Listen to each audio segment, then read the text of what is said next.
What does Obama, myself, and my guests today have in common? We all listen to very good music. Hello once again, wonderful viewers, and welcome to another episode of the Hello Student Talk Show. Today we're going to be talking about music, yes, music, and its importance to the everyday student. As you already know, the Hello Student Talk Show is a student-tailored talk show that talks about all the issues that plague the everyday student. And today we're going to be talking about one of such problems, music. And to have that conversation here with us today, we have a music lover herself, a former music student of the University of Ghana, and currently a curriculum designer at Booksies, a kids educational center. Yes, we're going to talk about music with the one and only Madam Barbara Akosua-Addo. Hi, Barbara. Hi, thank you. Welcome to today's show. We're so excited to have you. I'm very excited to be here as well. Yeah. I've actually wanted to be on the show for a very long time. So this is like a very... Thank you. I'm extra excited because not only she named after my mother, Barbara, but she's also a Burna fan. And I don't know, like, Burna is the Odogu, so... I know. Yeah. Burna or no other. Thank you very much. So guys, so put in your headphones and let's dive into a world of music, of education and fun. Right. So let's get right to it. Right. Let's talk about music and your personal experience with music. As a music student, what was it like? Because I mean, we all listen to music, but to learn music, what was it like? What was the feeling like? How did you feel? Were you excited? Okay, so thank you once again for having me on your show, and hello to everybody that would be watching us wherever you might be. And yeah, so I've just like really loved music from a very young age. So when I was young, I really remember that at home on a Saturday is always like a lot of music going on, from jazz to high life to hip hop to whatever. So growing up, I used to like just learn all this music, and so people would be, how does this girl again? Yeah. How is she able to sing Amachi Dede and Kojo Inchi and all that? It was just like when I was growing up, I had the opportunity to explore all these types of music.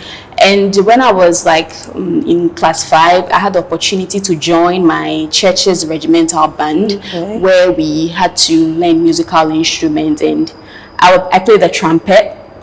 And it was just like really nice because at the time, a lot of female were not really into like music, and especially instrumental music at the time. They really were not inclined at the moment. So it was actually like a plus. Then going forward, when I left primary, then JHS, I went to senior high, I went to Agri Memorial, and I had the opportunity to join the school's regimental band as well. And I was a music student in Agri.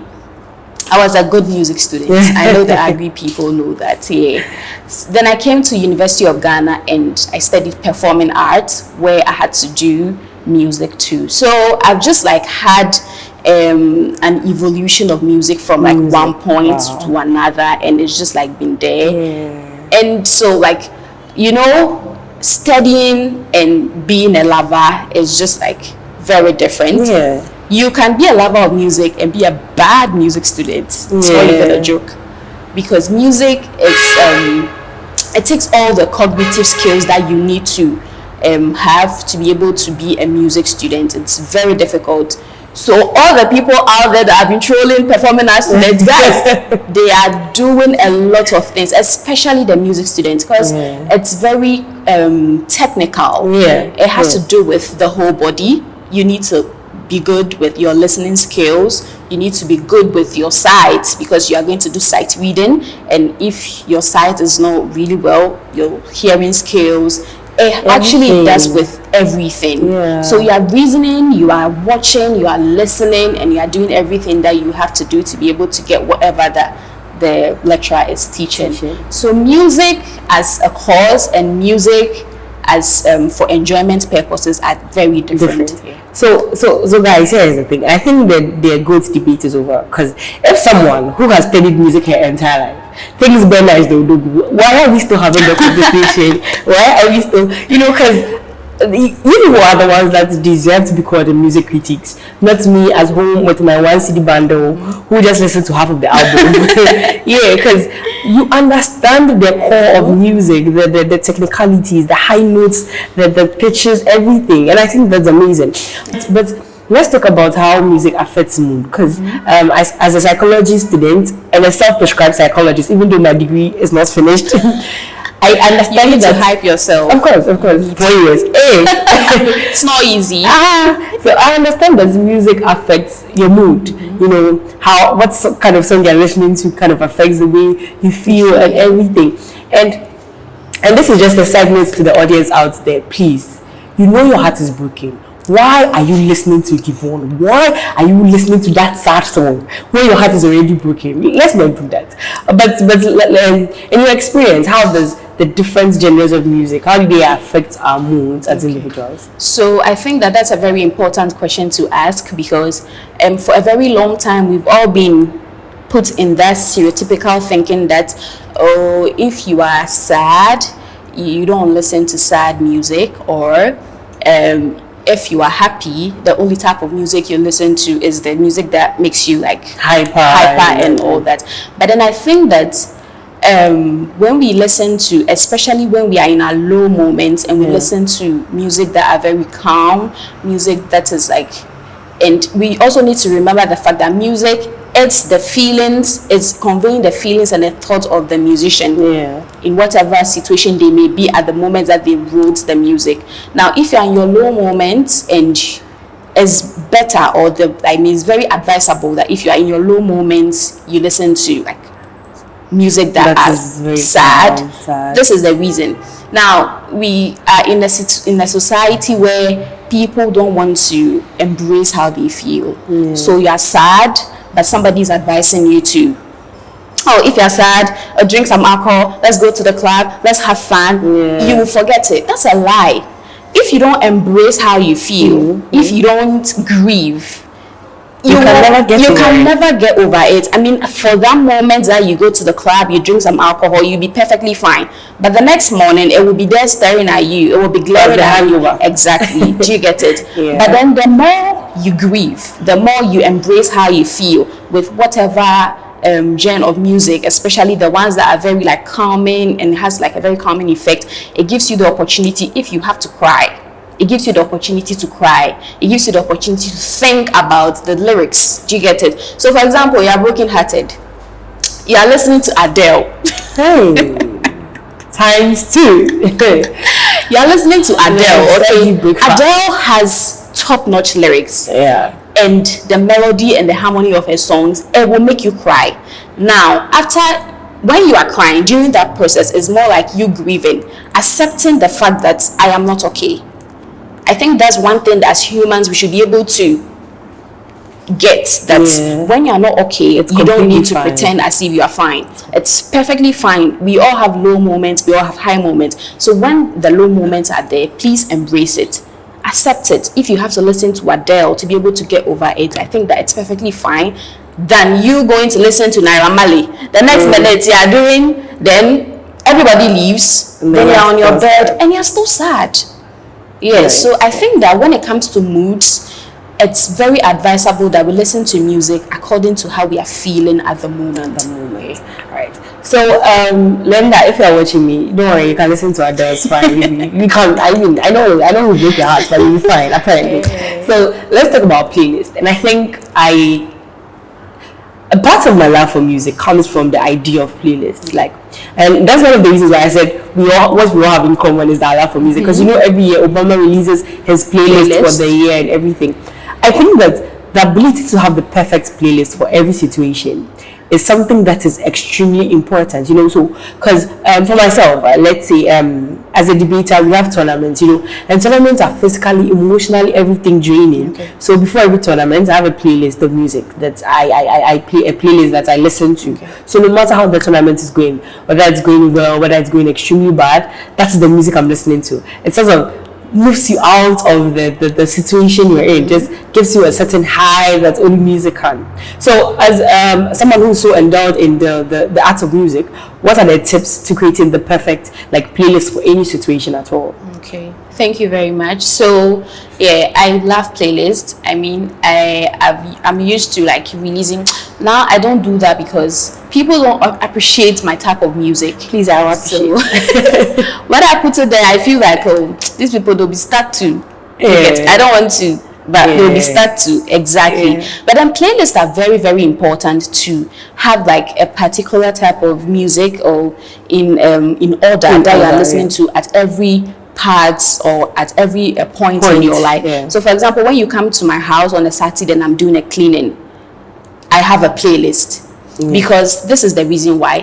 When we are doing simple tasks like cleaning, washing, that doesn't really require a lot of attention from us, then we have it's just our mind is a way that simple tasks don't really take much space in our brains. It will just take a portion, then the other part that is left is just left wandering. That is why sometimes I feel that when you are working and you are not really playing any music, you drag. You tend to drag because you are not thinking about this, you're thinking about that, you're thinking about that, because a part of your brain has not been occupied. Now the more you fill it up with music, the faster you are able to do whatever that you have to do. So for example, me, when I'm cleaning or when I'm doing anything that has to do with household stuff, I would play Burna Boy from A to Z.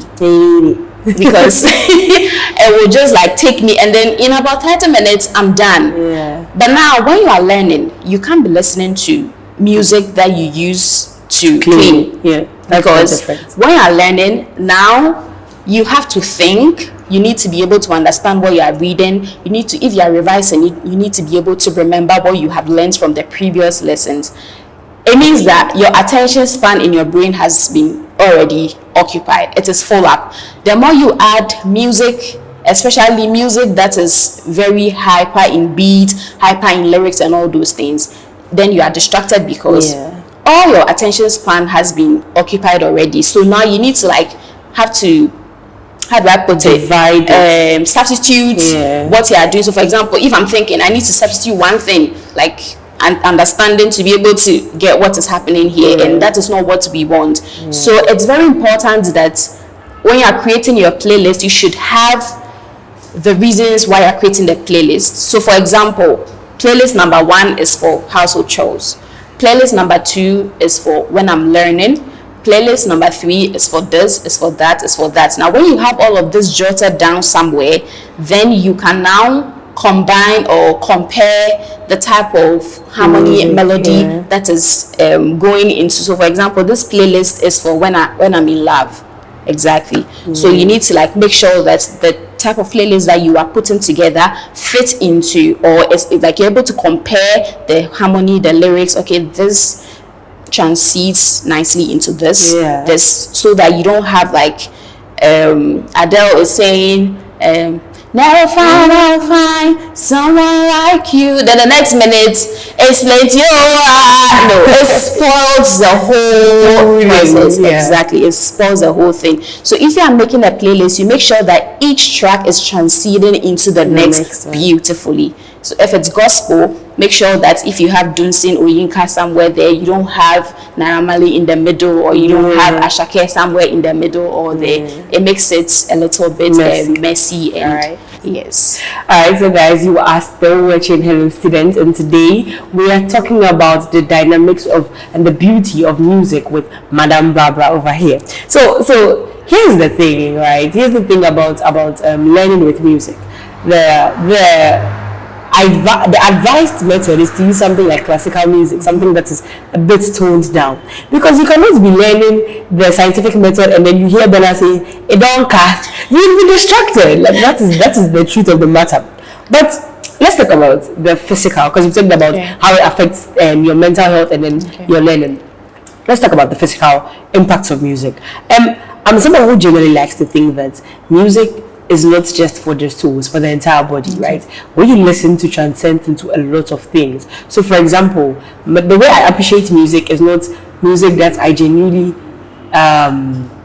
just like the lyrics. It's something I can relate to. It has to be something that. So, how does music as a whole affect your well-being as a person, psychologically, physically, mentally, emotionally, socially, everything? Like, how does it, play a role in all that? Okay, thank you. So, I've had people talk about, especially when it comes to gospel music. I've had people, Christians, saying that, oh, I'm a Christian, but if I listen to this type of music, it doesn't take the fact away that I'm a Christian. I'm still a Christian. I think that's like a very big fault over there.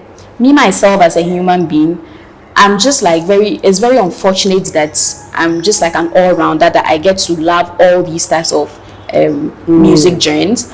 Now, my main problem is that now, as a Christian myself, I'm also trying to work on the type of music I should listen and the type of music I shouldn't listen, lyrical wise, melody wise, harmony wise, all those things.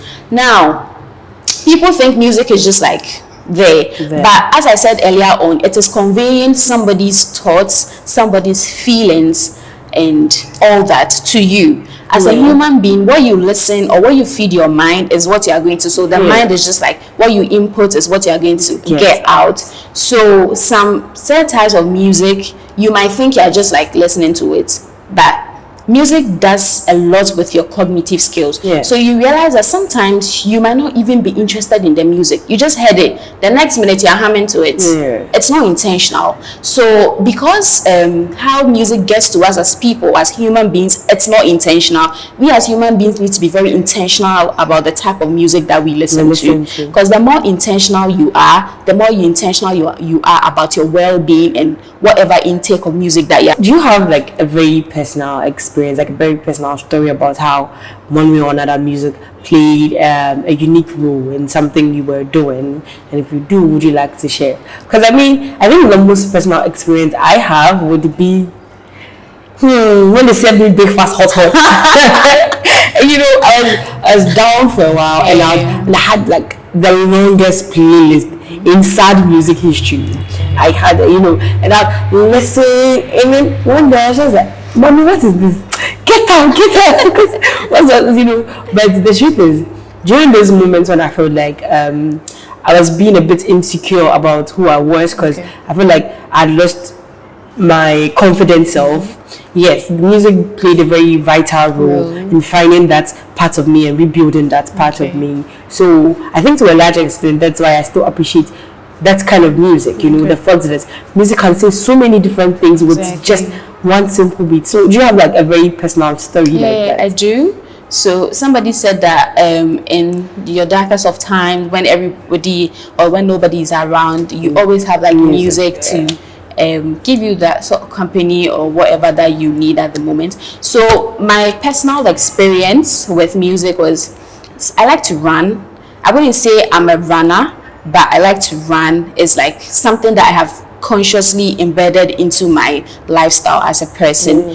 So there were some times when I'm running, I have this playlist that I use. So they are music, very intentional music that is pushing you on, so that you just run 1 kilometer and you're tired and you want to stop, but then the lyrics in the music is telling you can do it, you can go on, you can move on, and you can do this. Then the whole of 2022, it was just I would say it was a very lazy year for me, because I had a lot of things on my plate and I really didn't have the urge to run.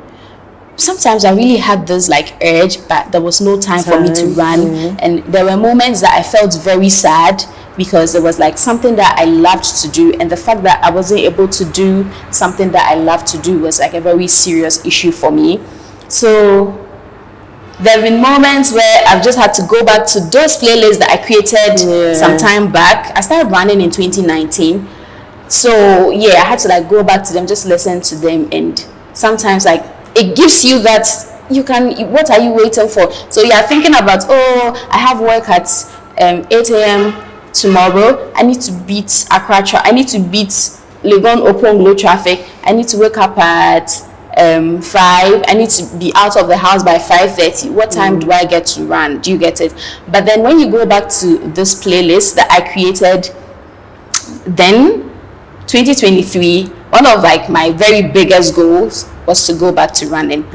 No matter the situation, I need to. So if you love something, then you need to make time for this. So I had to like consciously make time for it, because the playlists were there and they were looking at me and they're always saying, oh, you're a champion, you can do it, you can go, you can do that. So at every point in time, you always like need to go back to that, listen to it, and just run with it. Just go. Just do it. Like Nike will say, just do it. All right. So and this is the last thing we're going to talk about today, but this is something that's very, very dear to me for very different reasons, right? Students who are musicians, right? I have nothing against underground musicians. My problem is, if the song is trash, it is trash. Why are you releasing it? Why are you doing this to us? Why, are you head to that? Yes. Why? I understand that as students, there are people who genuinely have the talent of music, people who are born with it. If you're able to grow that talent as a student, I think that is extremely amazing. Do you know of any opportunities that these people could have to learn? Because you have to understand that music goes beyond the style that you have. It transcends into that whole melody thing. You have to be able to relate it to people. You can't have three friends say, oh, Charlie, this is dope, and you think you have to produce it, because bro, it is trash. That's the truth. So do you have any advice to the people out there who are into music, that this is what you need to do, these are the guidelines that you need to go through? Is there anything like that? Okay, so personally with me, if music is trash, it's trash, no matter who it's coming from. Even if it's coming from my favorite and it's trash, it's trash. So when music is trash, no matter who's coming from, whether it's coming from an underground artist or a popular artist, it is trash. Now, for those who are trying to pursue their music careers, especially with our undergraduates who are still in school, I would recommend that. So when you go to the School of Performing Art, we have a course. It's like a pop music. It's like a course where you get to come sing. We listen to the texture of your voice, and then we give you music that we think that will fit. So that's something that you also need to like think about. So you don't just get up, somebody gives you a beat, and the next minute you are singing on it. You've not tested your texture, nothing, and you're just like singing on it. So I think they do free courses. How do we call it? Free sessions? Free electives. Okay. Free electives. So you can just like go there, go to the lecturer is called Hi, Mr. Kofi. I missed you. So you can just like go to Mr. Kofi and tell him you want to do a free elective. Just like sit through the session, see how because I'm confidently and boldly and proudly saying that if you want the best music vocalist, the only place you can find it is in that pop class. So we have the pop, we have choral. I think now they have added some other ensembles that also have to do with the voice. But when you go to the music school in the School of Performing Arts, you find all those people there. And sometimes it really bothers me that, sometimes I was in a pop class. Sometimes you sit down and you're watching this person sing and you're thinking, why is he not producing the music? Why is he not singing? Because the person is like perfect. Do you get it? So I would just like advise that you go there, don't sing, just sit through the session, look at how they are doing their things. If you're an instrumentalist, you want to learn to play the drums, you can just go there, just observe. There are lecturers there, and they are not just lecturers, they are musical lecturers. They are musicians themselves. They play the guitar, some of them produce music. So you can just like speak to them, look at them as your mentors. If you need music production or anything, I think there's Mr. Juju there in the drama, how do we call it? Department? No, he's at I've forgotten the place. God. Also. But if you go to the music department and you say you're looking for Mr. Juju, I'm sure somebody will show you. So just like go there, see how they do their things. If you need to take professional music class, please. endeavor to do that, so that we are not producing something that you think is good, but the outside world doesn't think is good. And at the end of the day, it will be at your loss, not my loss. Yeah. So all right, thank you for conversation. Thank you so much for having me here. Any day. All right, so guys, like she said, please let's endeavor to, like every musician who is upcoming, try and find the right channels to pass through. Try and get people who are professionals, who are critics, to actually listen to your music and give you the go ahead, because you don't just produce music, you lose at the end of the day. If you're a student who loves music just like me, who has a very terrible voice, again just like me, let's try to make perfect playlists to suit every situation and every occasion, so that it betters ourselves. Now, if you are watching this, we're going to do something new in this segment. What we're going to do is, every single day after our segment has aired, no matter the time, I'm going to look at the first 2 comments, and for the very next episode, I'm going to give a shout out to the very first 2 comments on the show. So please don't forget to like, don't forget to comment, don't forget to share, subscribe to our channel, and turn on your notifications. Mr. Better Boy, if ever you see this one day, please, when you get the next Grammy, give me a shout out and give Barbara a shout out, because we're rooting for you. Thank you guys so much for joining us, and see you next time. Hi and bye bye.